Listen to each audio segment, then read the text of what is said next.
honores à conferencista Gisele Gama Andrade.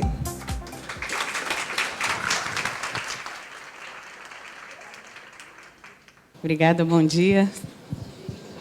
Obrigada por estarem aqui tão cedo.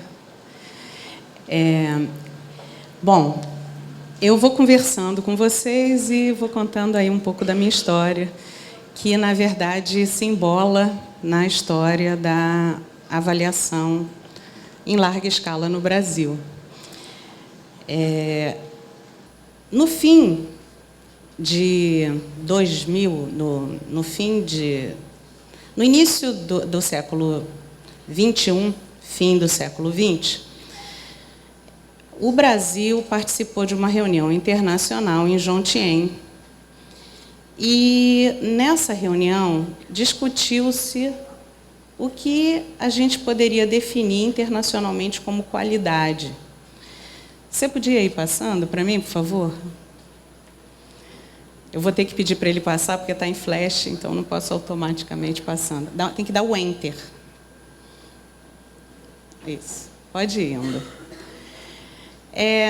Nesse período, nós, no Brasil, não tínhamos nenhuma tradição em educação. Nós estávamos no escuro.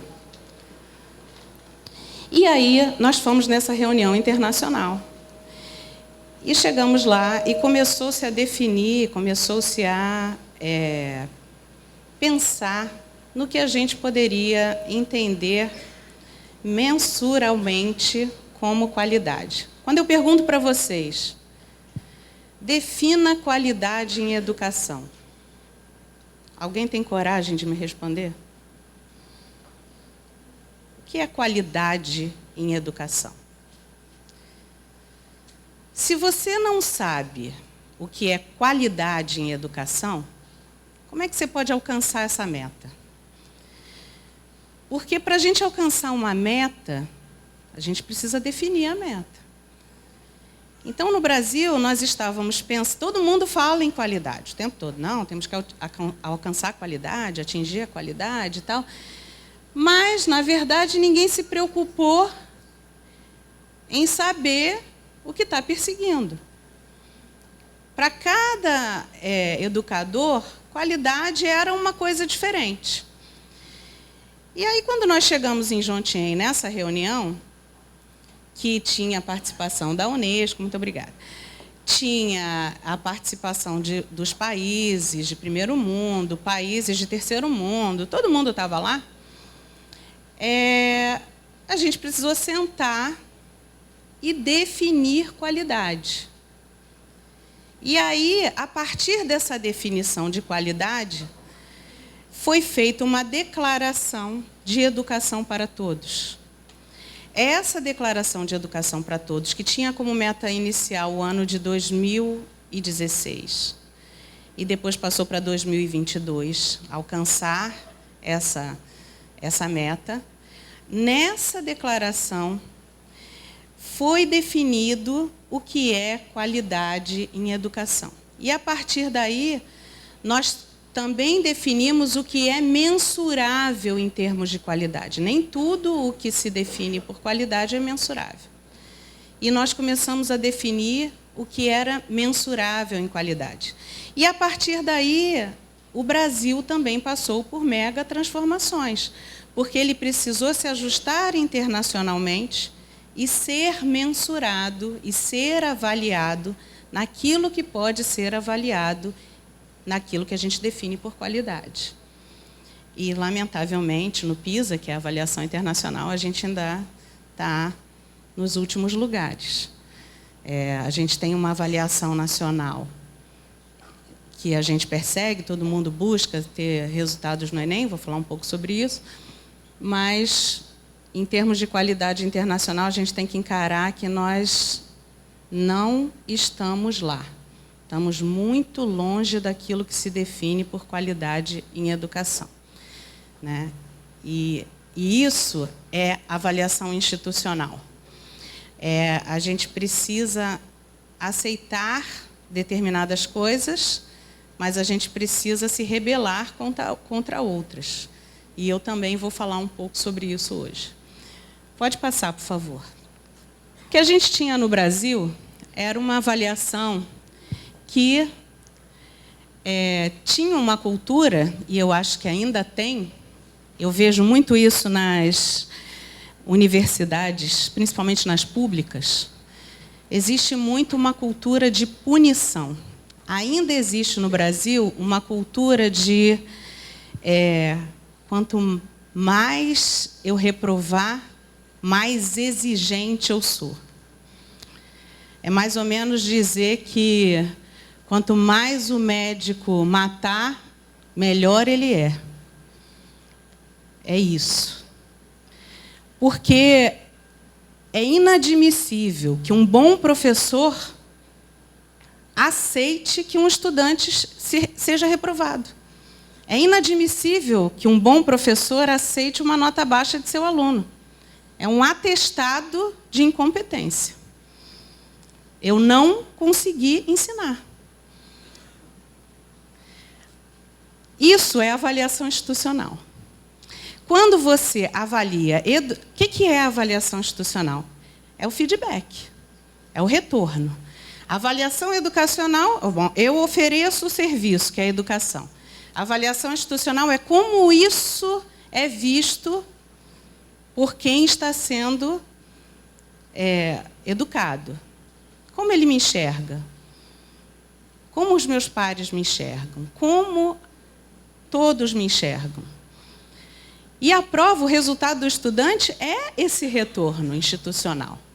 Bom, se eu ensinei e o estudante se apropriou daquilo que eu ensinei, ele vai se sair bem. Se ele não se saiu bem, alguma coisa faltou naquilo que eu deveria ensinar para ele. Faltou de mim.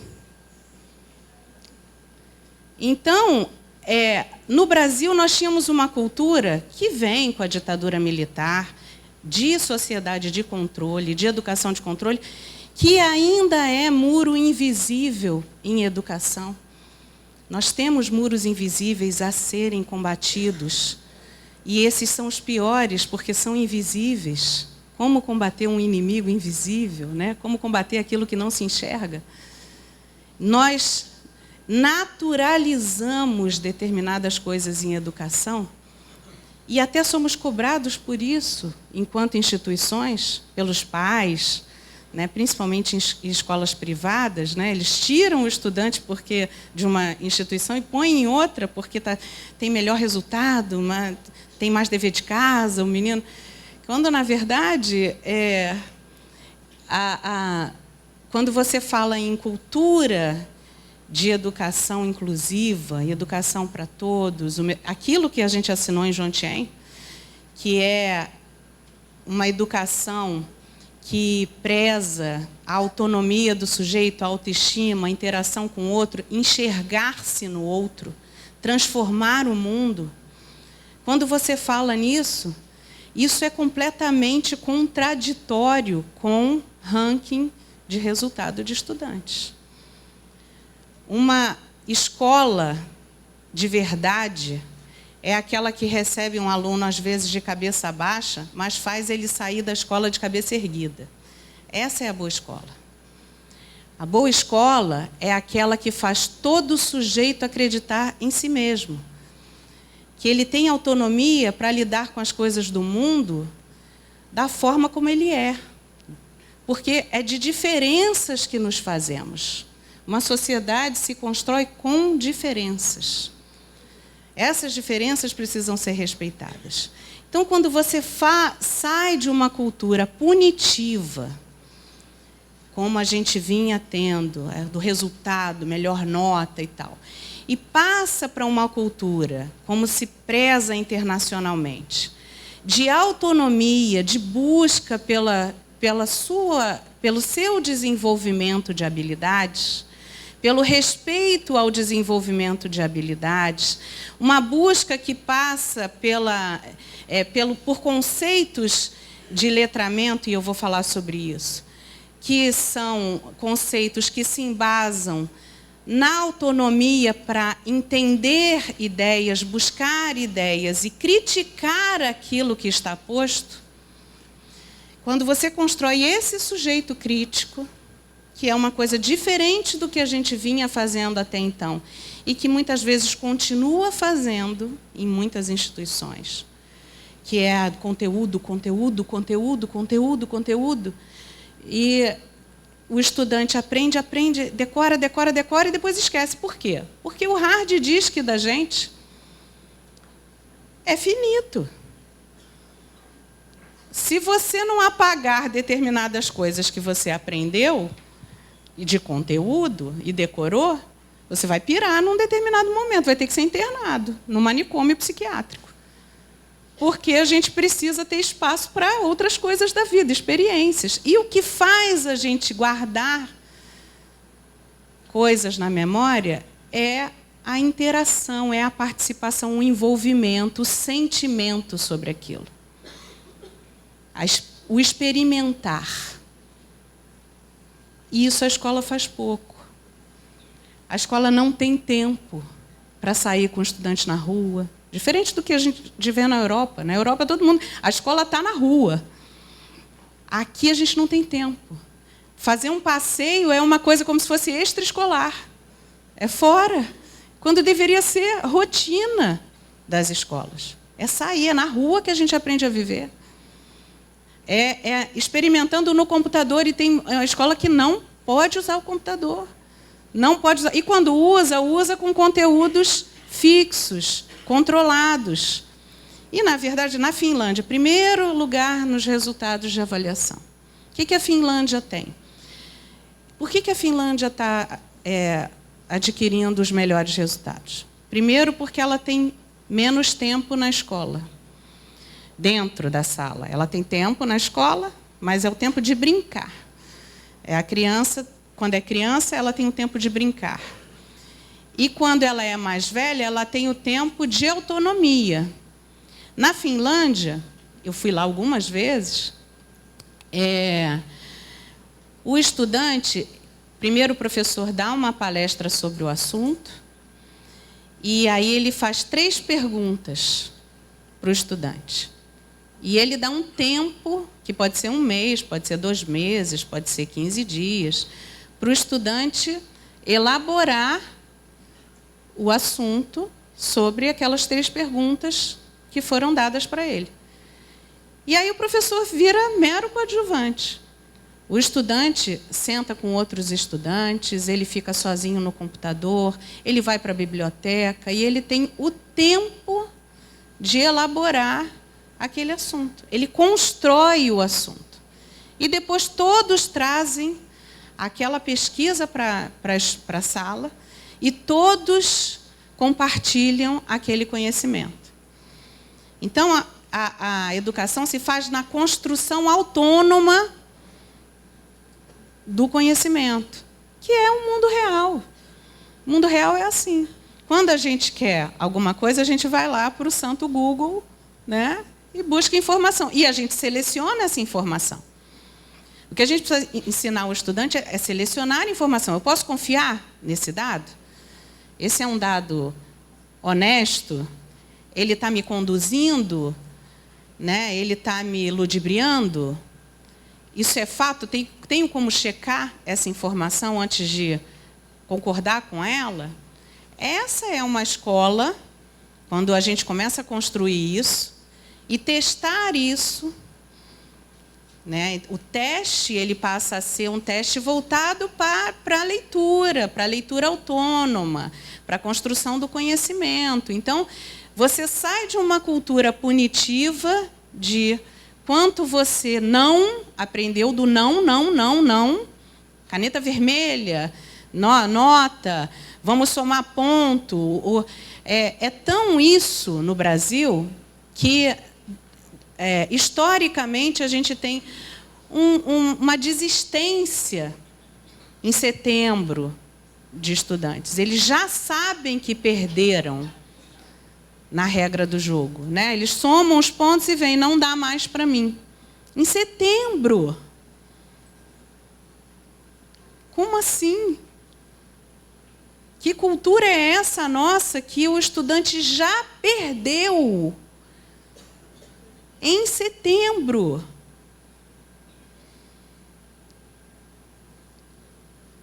A gente precisa se autoavaliar e enxergar que isso é uma covardia. É uma covardia. É como se a gente dissesse para alguém que está lutando pela vida que ele já morreu. Você já morreu. E são jovens, são meninos. Como reprovar? A cultura da reprovação. Ok, se o estudante não está nem aí, não foi para a escola, tal, nunca foi, não vai. Mas se ele está tentando, se ele está buscando, e ele às vezes tem dificuldade, tem um delay, tem uma... Meu Deus do céu, como assim? Por causa de uma matéria, às vezes. Vamos pensar. Então, essa cultura, que é uma cultura histórica, brasileira, diferente da internacional, e eu vou repetir, sublinhar, nós estamos tirando os últimos lugares nas avaliações internacionais. É uma responsabilidade do aluno estar nos últimos lugares nas avaliações internacionais ou é nossa responsabilidade? Eu me considero responsável. Porque se a gente não entender, se a gente não quebrar esses paradigmas, não sair dessa naturalização, não fizer um meia-culpa, eu queria que vocês fizessem só um exercício. Peguem o vestibular, a prova do vestibular da Unicamp, por exemplo, ou daqui. Façam essa prova. Vão lá, se inscrevam no vestibular. Em medicina, por exemplo. Se vocês passarem, não está mais aqui quem falou. Por que eu estou dizendo isso? Para mostrar para vocês que a gente está exigindo do estudante coisas que não são necessárias para a nossa vida. E nós somos professores. Se não são necessárias para a nossa vida, professores que somos, por que é que nós estamos exigindo isso para os nossos estudantes, que são meninos? No momento em que eles querem brincar, se socializar, interagir com os outros sujeitos, nós devíamos estar dando a eles condições de buscar enxergar-se no outro, desenvolver neles inteligência emocional, coisa que nós não estamos fazendo. Os nossos estudantes não estão preparados para o não, eles não estão preparados para a derrota, eles não estão preparados para ajudar o companheiro. Nós estamos fomentando a disputa social. Quando a gente cria ranking, a gente quer o melhor, a gente está incluindo estudantes para covardemente excluí-los dentro dos nossos muros. É isso que nós estamos fazendo. Porque quando ele é o pior da escola, porque ele tem um delay, porque ele não consegue, porque ele tem dificuldade em matemática, por exemplo, porque ele não tem essas habilidades desenvolvidas para aprender, nós estamos reforçando que ele não é bom. E ele é. Ele é. Ele só não é bom em matemática. O que nós queremos quando nós trabalhamos qualidade em educação? Qualidade em educação é Enem? Eu fui coordenadora geral das matrizes do Enem. Nós fizemos as matrizes do Enem em 2 encontros. Porque eu fui coordenadora geral das matrizes do Enseja, que eram avaliações de jovens e adultos, e politicamente era importante fazer uma mudança no Enem, aquilo era importante naquele ano, porque estava havendo uma discussão com as universidades, ia fortalecer o ingresso e tal, e eles tiveram pressa. Quando nós pensamos que estávamos no primeiro rascunho, já estava publicado. E nós aceitamos isso porque nós temos resiliência por causa da ditadura. Somos resilientes demais. Cadê a cultura crítica? A competência de sentar junto, de discutir aquilo que nos avalia, os instrumentos, o porquê. Estamos satisfeitos? Concordamos? A ponto de... Eu vou contar o milagre, mas não vou contar o santo. Haver instituição em Brasília, eu vou falar de onde eu moro, que abriu outro CNPJ da mesma escola, selecionou 30, 40 alunos, inclusive buscando em Goiânia, para fazer o Enem com esse CNPJ, para tirar o primeiro lugar. E tem outro CNPJ para os outros. É justo isso, gente? É bom isso? É honesto isso?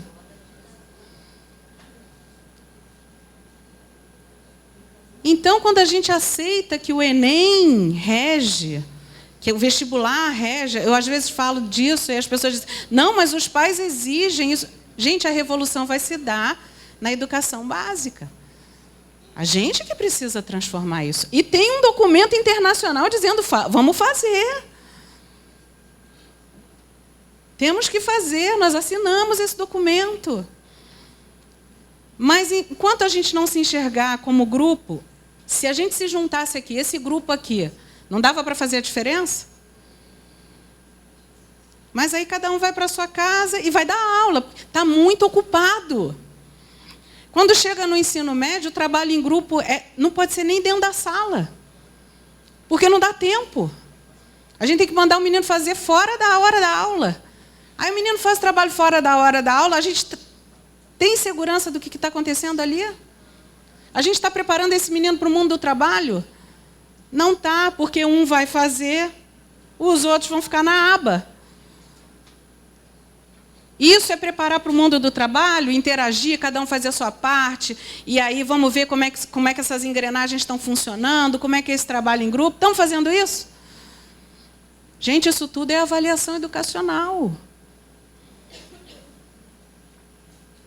Avaliar é olhar isso. Não é só buscar a nota. A avaliação é muito mais que isso. Competência se define pelo visível e pelo invisível. Vocês estão me avaliando agora, ou não estão? Vocês estão me avaliando. Fato é esse. É fato. A gente é avaliado o tempo todo. A nota do menino tem que representar todo esse conjunto. É um conjunto de coisas. Vamos parar e vamos refletir sobre isso. Aí você diz, a turma está desinteressada, todo mundo fala ao mesmo tempo. Ninguém me deixa falar. Por que será? Vamos parar para pensar se nós estamos fazendo aquilo que faz a interação acontecer, o interesse acontecer. Estamos fazendo isso ou não estamos fazendo isso? Então, quando a gente sai de uma cultura de controle, punição, para uma cultura de teste no sentido de vou abrir a minha cabeça para avaliar no sentido pleno, que eu não estou fazendo prova escrita aqui, mas eu estou sendo avaliada. No momento em que eu pisei aqui, e até antes, quando vocês leram quem eu era ali e tal, vocês já estavam me avaliando. Você nasce, a primeira coisa que você faz é teste do pezinho e Apgard. Primeira coisa, a gente é avaliado na hora em que, antes até, porque quando vai fazer lá a ultrassonografia, você está sendo avaliado. Ou seja, não tem como fugir. E o aluno também te avalia. Mas você está pronto para ouvir? Aí é que está. Quando a gente é confortável para o professor estar num lugar de poder. Sociedade de controle. Você está pronto para abandonar esse poder? Você está preparado para isso? Eu estou falando institucionalmente, diretor, professor, quem trabalha com educação. A gente está pronto? Porque, na verdade, o que acontece, e acontece até na Câmara, no Senado, ninguém quer largar o poder, né? Vocês estão vendo aí, né? Isso é país. O que acontece? A gente não está brigando pelo coletivo.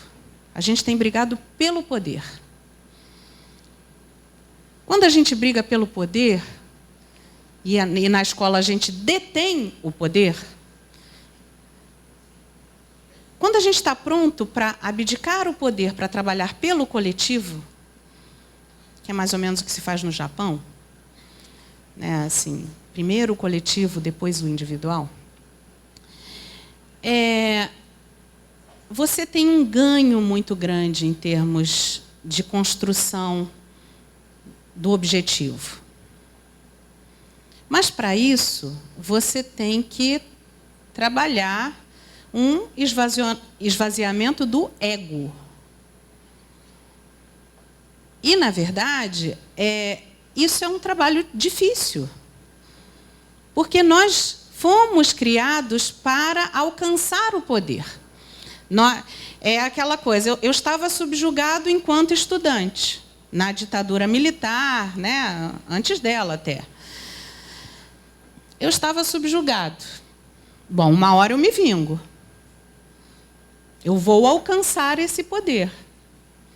A gente precisa se reprogramar totalmente, mentalmente, para enxergar a coisa de um outro jeito. Somos todos parceiros, como Paulo Freire definiu, né? É difícil isso na prática. Você enxergar que o aluno te ensina.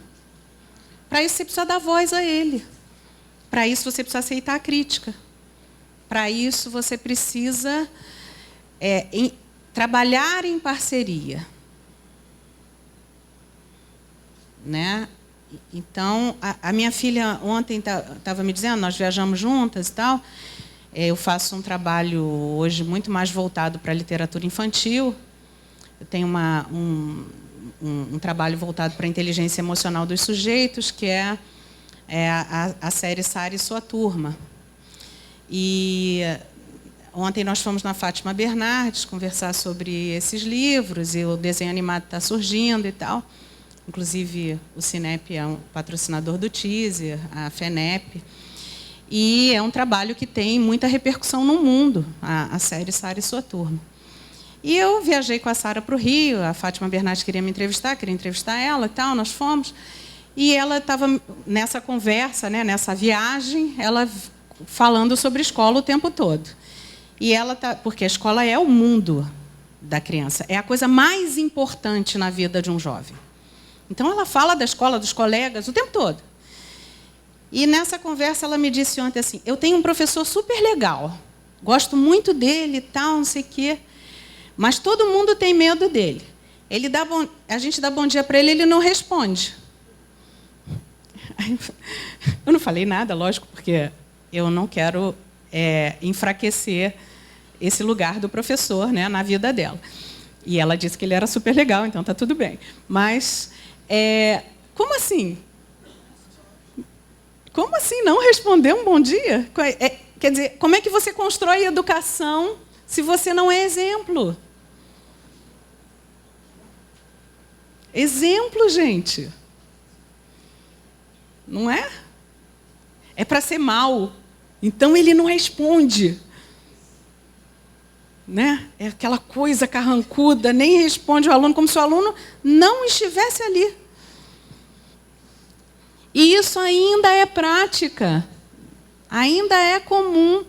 E eu tenho certeza que tem muito diretor que nem sabe. E o professor também não faz por mal. É uma naturalização de lugares. É um papel. E aí a gente precisa começar a desconstruir isso. Né? Do professor mau, aquele inalcançável. Nós precisamos desconstruir isso. Não é porque você é legal que você é bonzinho, que passa a todo mundo. Não é porque você é educado que você não é exigente. Exigir também não significa buscar aquilo que é inalcançável. Eu vou voltar ao exemplo da minha filha, conversando sobre o mesmo assunto. Ela me disse uma coisa que eu achei lindo. Ela tem muita dificuldade em matemática. A história dos livros começa com ela, é Sara e sua turma. Ela foi gerada com drogas, e eu quero dar esse exemplo para vocês pensarem um pouco. Até 1 ano e 7 meses, ela foi posta no orfanato 7 vezes, abandonada e posta no orfanato, abandonada e posta no orfanato. E eu adotei ela com 1 ano e 7 meses. E quando ela foi para a escola, com 7 anos, 3 escolas, 2, né, ela ficou na terceira, desistiram dela. Me convidaram, escolas privadas, me convidavam a tirá-la da escola porque ela tinha dificuldade de aprender, então ela ficava falando sem parar, aprontava, não estava entendendo nada. E a escola desistiu dela, uma menina de 7 anos. Quer dizer, é como se ela fosse posta de novo fora, como foi posta na primeira infância. Uma covardia, com uma criança que tem o direito de estar ali, como qualquer outra. Então, eu comecei a escrever Sara e sua turma por isso, para fortalecer, empoderar ela e fortalecer a autoestima dela, porque ninguém tem o direito de tirar o espaço de existir de um sujeito. Ninguém tem esse direito. Então, ela disse para mim ontem, mãe, a minha professora de matemática, eu tirei uma nota baixa, e eu falei para a minha professora, professora, eu estou indo mal de novo em matemática.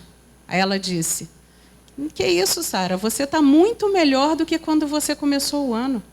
Olha só, você conseguiu isso, você conseguiu isso, você conseguiu isso. E eu fiquei tão feliz que agora eu estou estudando mais e mais, porque ela me mostrou que eu estou conseguindo. Vejam o poder disso. Vamos começar a construir avaliações mais individualizadas. Existe um poder na transformação de um sujeito quando a gente privilegia o acerto e não o erro. Existe um poder nisso, de transformação. Então, avaliar por teste é empoderar aqueles que nós recebemos. Pode passar, por favor. Internacionalmente, a gente definiu o que é qualidade. E essa definição internacional, mensurável, ela diz que qualidade, e a gente chamou isso de letramento, né? Literacia em português de Portugal, e letramento, não no sentido de alfabetização, como a gente anteriormente tinha, mas no sentido mais amplo, de autonomia, né? Então, a gente define qualidade como uso interativo de recursos para engajar o aluno no mundo em que vive, para que possa interagir em diversos grupos e agir com autonomia. Pode deixar aí. Bom, quando você fala em uso interativo de recursos, seria inapropriado dizer que o único recurso que a gente tem é cuspe-giz. Uso interativo de recursos. Interativo. De recursos. Quando você fala nisso, você está falando, eu preciso trazer o mundo para dentro da escola. Não é como tem sido feito. Olha, a escola é um mundo à parte. Larga o mundo, vem para a escola. Pronto, agora você volta para o mundo. Agora você larga o mundo de novo, vem para a escola. Volta para o mundo. É isso que a gente está propondo para o menino. E o que a gente tem que propor é o uso interativo de recursos. O que você tem aí? O que o mundo tem para te oferecer? Então tá, vamos aprender com isso? É isso.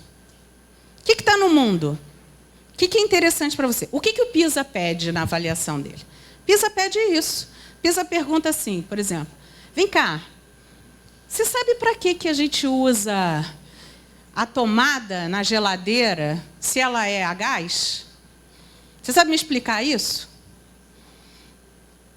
O PISA pergunta, vem cá, se a vaca ela comer lá a grama que tem a sementinha, depois que ela evacuar, essa semente pode germinar?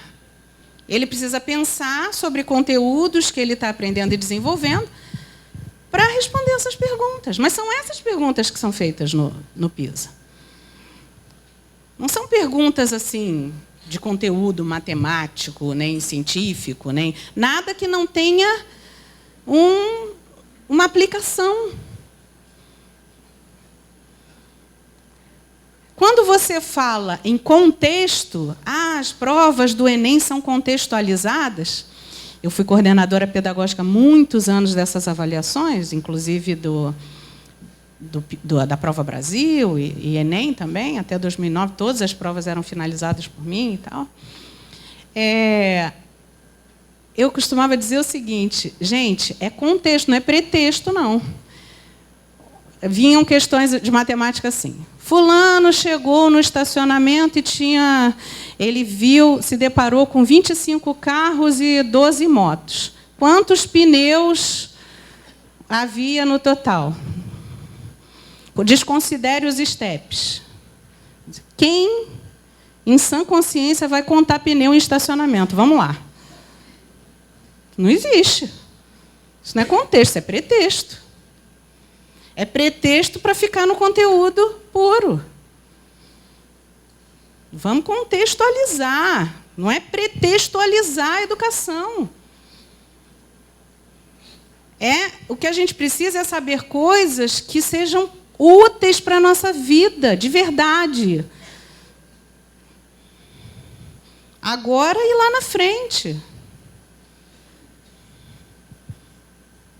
Não é pretexto. Então, e aí está lá definido em qualidade, interagir com os outros sujeitos, trabalhar em grupo, porque isso é o mundo do trabalho. O que tem acontecido hoje com os nossos jovens? Tem um despreparo para o mundo do trabalho, enorme. A própria universidade é despreparada para o mundo do trabalho. Nós trabalhamos nas universidades, principalmente nas universidades públicas, muito particularmente nelas. Nós temos departamentos. E dentro desses departamentos, nós temos as nossas salinhas. Nas universidades públicas, a gente tem os PhDs, aqueles caras que são os donos daquele assunto. Só o cara que fala sobre aquilo. E o outro tem que falar sobre outra coisa, porque a referência naquele assunto é o fulano, o outro é referência no outro assunto. O que acontece? Cada um vai lá das suas aulas, tal, não sei o quê.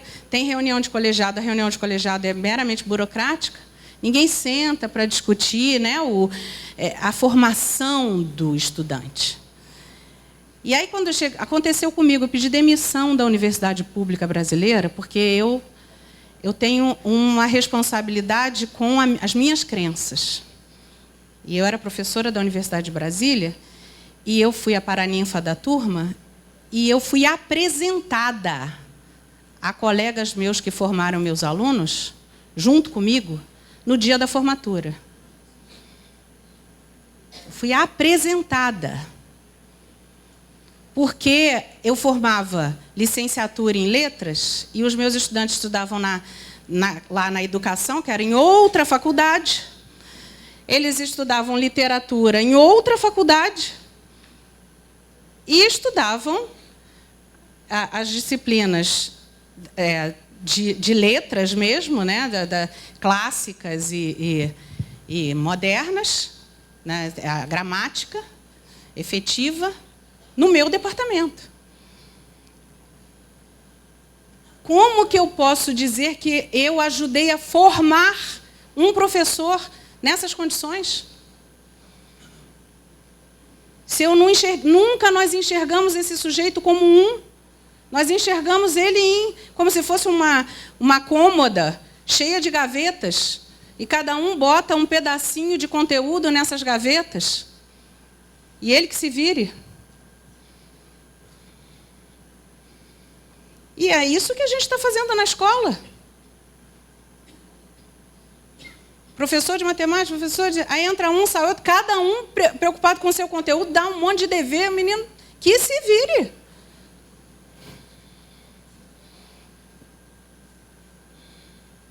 Está errado, gente. Está errado. Nós não estamos buscando qualidade em educação. Está errado. Pode seguir. Aí, deixa aí.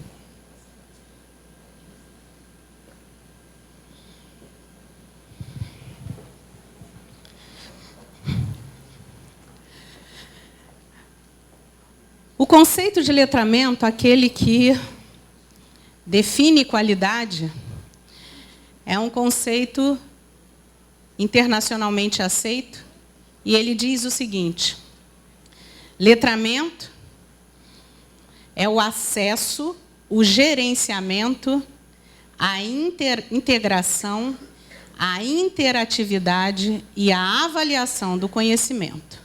Isso é letramento. Acesso, gerenciamento. Ele tem que acessar a informação, ele tem que gerenciar a informação que ele acessou, ele tem que interagir com os sujeitos e ele tem que avaliar o conhecimento dele. Quando você deu essas ferramentas para o estudante, você promoveu o letramento dele.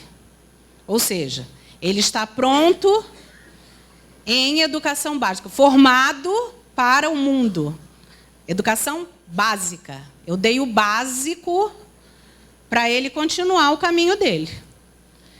Em vez de desenvolver conhecimentos e potenciais isolados, que é o que eu acabei de dizer que a gente está fazendo, integrá-los para que o aluno possa participar criticamente da sociedade.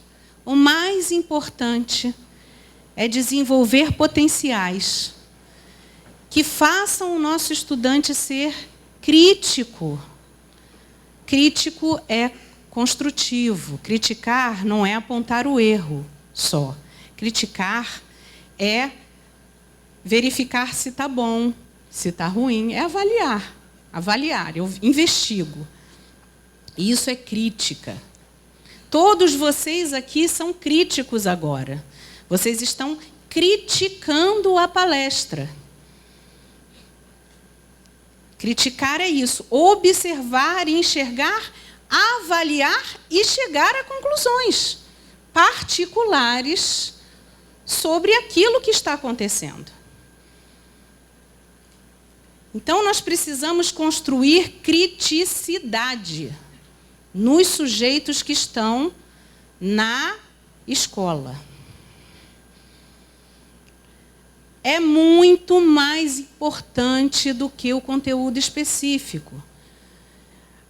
Eu aprendi muita coisa na escola, sempre fui primeira aluna, tenho facilidade de aprender, tenho memória fotográfica. Me formei com 18 anos, com 22 anos eu era mestre, com 28 anos eu era doutora, com 30 anos eu era pós-doutora. Me dá uma prova de química que eu tiro 0. Sei nada. Não sei nada. Porque, para mim, não faz diferença. Para a minha vida, pelas escolhas que eu fiz. Mas eu podia e devia saber coisas de química que são importantes para o mundo em que eu vivo. Eu tenho sempre que buscar essa informação quando eu preciso, porque eu não tenho essa base. Eu não tenho a base. E ela precisava ter sido dada para mim. Eu tinha o direito de ter. E eu não tenho essa base.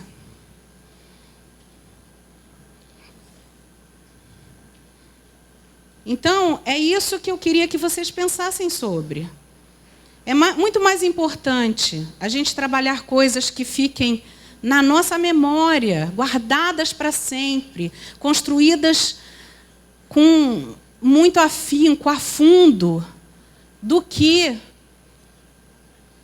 ter um monte de informação e não ficar com nenhuma. Porque elas são tão rasas que a gente vai esquecer. É muito melhor você fazer um aluno ser um bom escritor e leitor do que ele saber gramática, no sentido das nomenclaturas.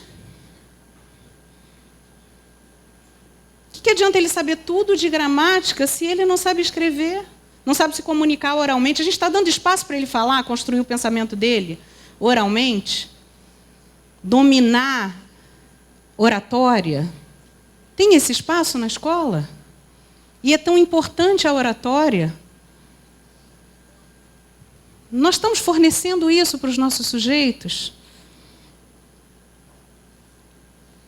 Eu estou aqui provocando. Eu sei que tem gente que vai sair com muita raiva de mim aqui. Normal. A gente só transforma quando a gente tira as pessoas do lugar de conforto, da zona de conforto. Uns vão pensar e concordar, outros vão pensar e vão discordar. Não tem problema. O importante é pensar e tirar da zona de conforto. E é isso que eu queria que vocês fizessem com os estudantes de vocês. Tirem os estudantes de vocês da zona de conforto. Tirem eles da passividade. Deixem eles serem agentes. Vocês têm tempo para isso. Eu não tenho aqui hoje. A gente só tem um tempinho para conversar. Mas vocês têm tempo. A escola tem tempo para fazer isso. Vamos pensar, vamos trabalhar inteligência emocional. Vamos trabalhar emoção. Vamos construir isso com os estudantes. Vamos deixar esses meninos prontos para a frustração, para lidar com isso, para lidar com as emoções. A gente não está tendo esses espaços. Certo? Então,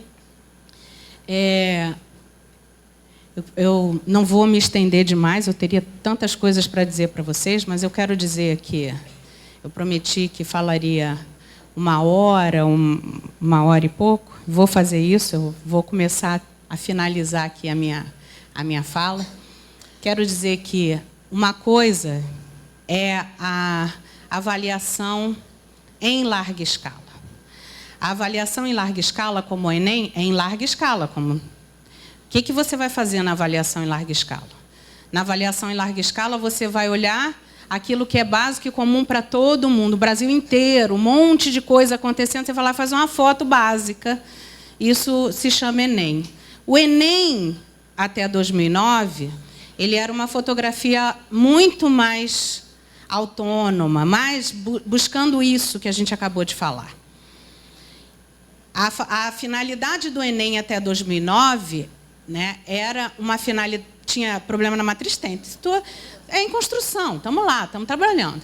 Mas até 2009, o Enem tinha essa finalidade, quer dizer, você pega o básico, você consegue, você tem informações básicas, você é um bom leitor, você está dando conta das coisas básicas.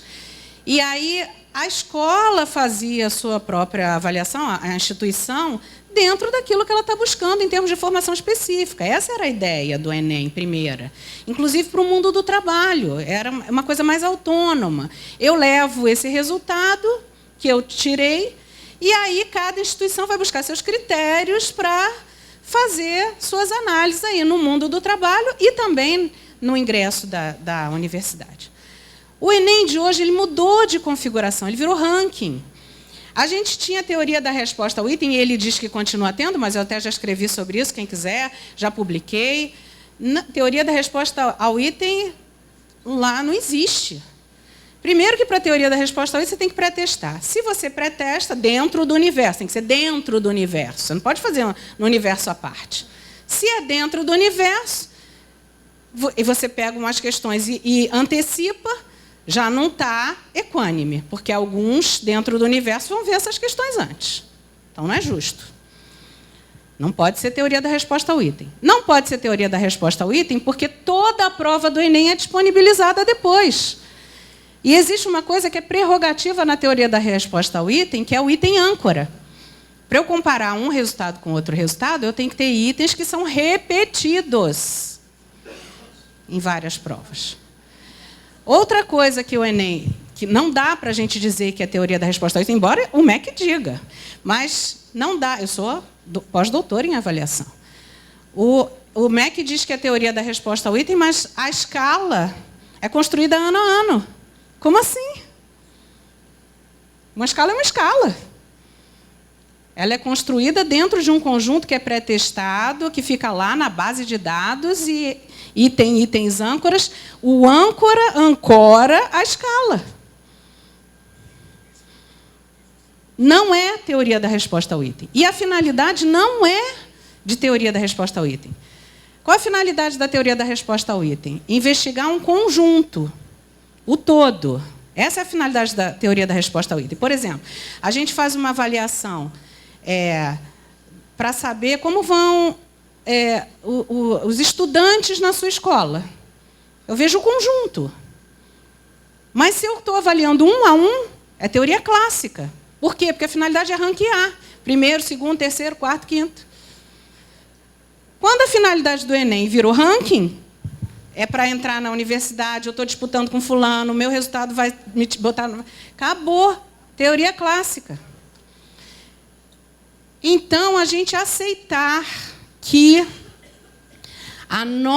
todo o nosso trabalho, toda a educação básica, seja avaliada por uma prova em 2 dias, feita por uma equipe que nunca botou os pés na minha escola.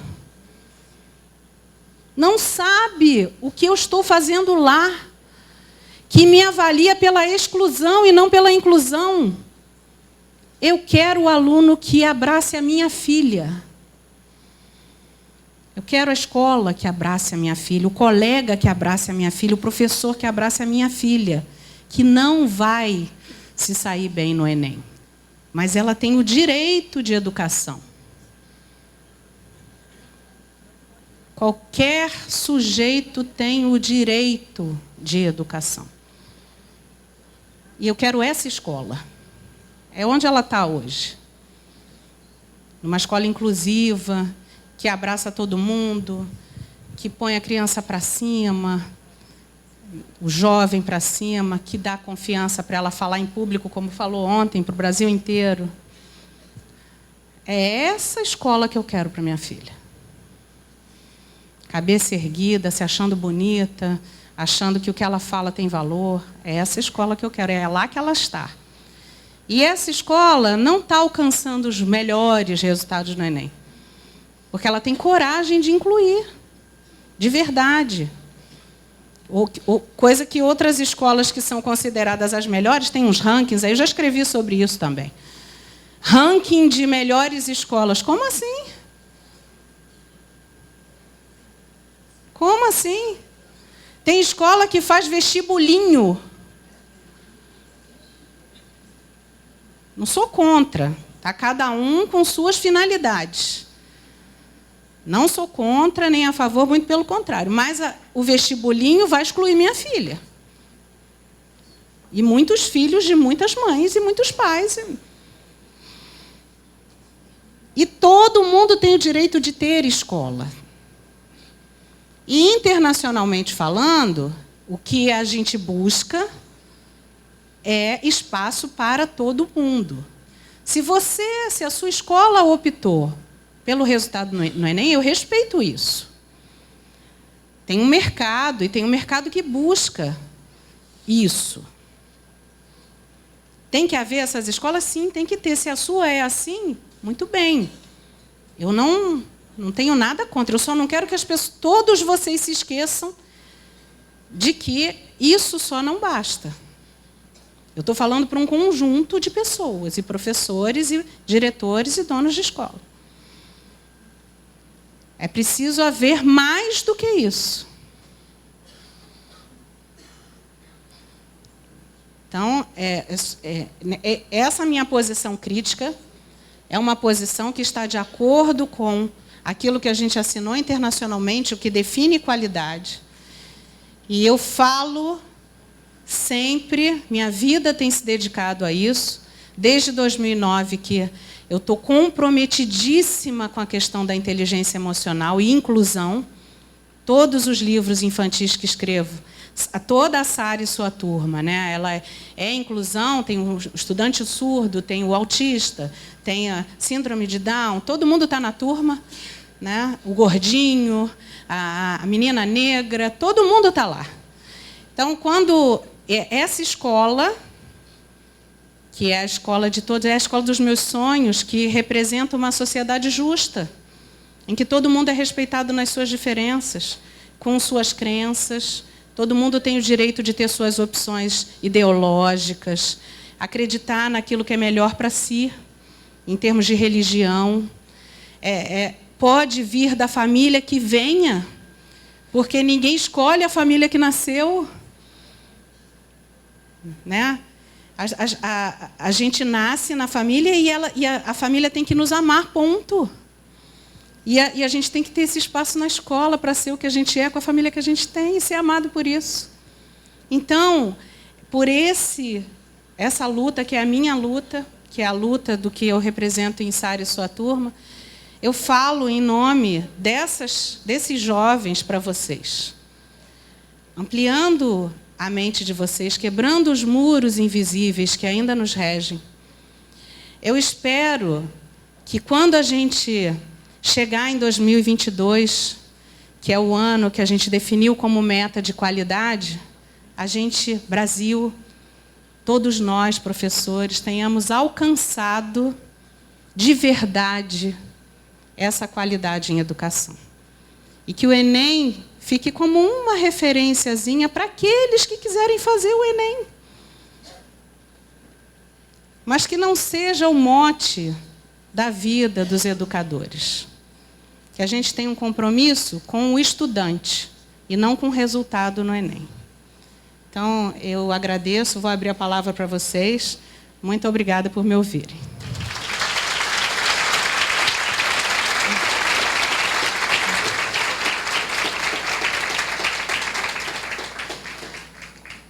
Eu queria dar a palavra, quem quiser perguntar. Então. Temos um tempinho. Tudo bem? Bom dia. Eu vou perguntar de uma forma, algumas perguntas de uma vez, bem geral, mas para entender a sua opinião. Eu tenho observado aqui na região nossa, na região da Grande Vitória, muitas famílias e um grupo muito crescente, eu não sei a pronúncia certa, mas seria unschooling, ou desescolarização, seria mais ou menos nesse sentido. Então, é um grupo crescente de pessoas que têm saído da escola, alunos que têm saído da escola do ensino médio e têm estudado em casa. E esse grupo crescente, você acredita que seja em função de quê? Talvez desse ranqueamento da escola, talvez da forma de inclusão, você tem uma visão disso, né? E aí, em alguns momentos, a gente questiona, né, para alguns pais, mas como que vai ser a formação desse aluno? Como que ele não vai concluir o ensino médio? Eles falam, depois ele faz o Enem e está tudo resolvido.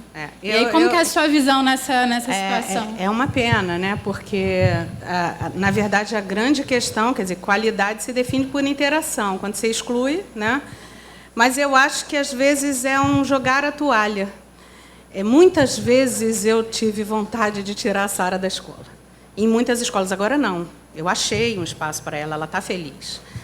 Mas, muitas vezes, a escola reforçou o não. Ela tem hoje 15 anos, vai fazer 16, e está no 9º ano. Ela já foi reprovada algumas vezes. Isso não é justo. Porque ela tem o direito de seguir em frente dentro daquilo que ela tem uma interação com os grupos. É preciso haver uma meta para aquela pessoa. Ela vai passar no vestibular depois? Ou não sei. Mas, assim, ela precisa ler bem, escrever, e ela faz isso bem, ela é reprovada pela matemática. E aí, porque ela não tem memória curta, ela não arquiva o que é abstrato. Ela só arquiva o concreto. Por que não dá um jeito de ensinar? Olha, com calculadora, vamos lá, te ensino aqui, aquilo que vai ser útil para ela, para a vida dela. Então, como ela, eu acho que alguns pais se rebelam. Eu só não acho que é a melhor escolha. Na verdade, eu acho uma triste opção, porque você tira do estudante a melhor parte da vida dele, que é a parte da interação social. Eu sou contra, de verdade. Mas eu acho que a escola também precisa garantir esse espaço de felicidade dentro da escola, porque ele não pode ir para a escola para ser infeliz, né? Muitos pais querem proteger os seus filhos da infelicidade, né? Então, fazem essa opção radical. Vamos tentar achar o meio termo, né?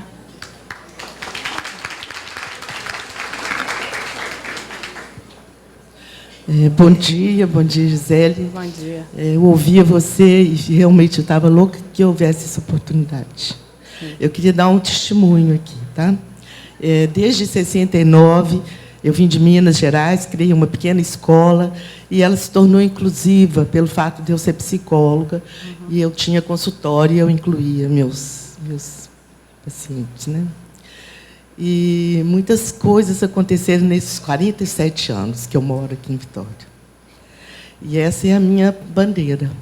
Minha também. É a minha bandeira, juntas. Entendeu? Então, assim, eu sinto que é muito difícil, e principalmente quando em 98 eu já tinha até o ensino médio, e quando saiu o Enem eu fiquei muito feliz. Eu falei, é essa a chance de mostrar para a sociedade capixaba que uma escola pode ser humanizada, não precisa ser uma escola só conteudista, sim, porque ela está formando pessoas, né? E, lamentavelmente, realmente mudou todo o conceito, e as escolas de ensino médio hoje simplesmente são cursinhos de Enem. Né? Uma pena. Não tem tempo de ter música, de ter abraço, felicidade. Né? E ontem, quando eu saí daqui, fui à Praia da Costa, aqui em Vila Velha, assistir uma missa de um aluno meu da Educação Especial que se formou em Biologia na Universidade Salesiana. Que lindo. E eu cheguei lá na igreja, eu e a Penha, que é a diretora da escola, e a gente procurava ele na igreja e a gente não encontrava. E eu não via ambiente nenhum de formatura. Falei, eu acho que estava errado no convite. Uma missa de formatura de um menino que formou e que não tem ninguém aqui. Ou eles mudaram a data. E a gente ficou assim até na hora da comunhão. Na hora da comunhão ele apareceu com a família. Aí eu percebi que no convite dele era especial. E que a missa era só dele. Que lindo. E aí ele mandou uma mensagem no convite assim, que a escola foi uma luz no fundo do túnel, onde eu não conseguia enxergar. E que eu consegui, através de uma boa redação, porque conteúdo realmente não tinha, mas ele escrevia bem. Nossa escola é o primeiro lugar aqui, mesmo no Enem, em produção de textos, de redação. E esse menino aprendeu a escrever. Que é muito importante. E escrever e falar bem, né? E ele conseguiu fazer faculdade pela escrita, pela produção de livros, né? E ele falava assim, que as leis públicas não impeçam você de continuar dando força para as pessoas que precisam como ele.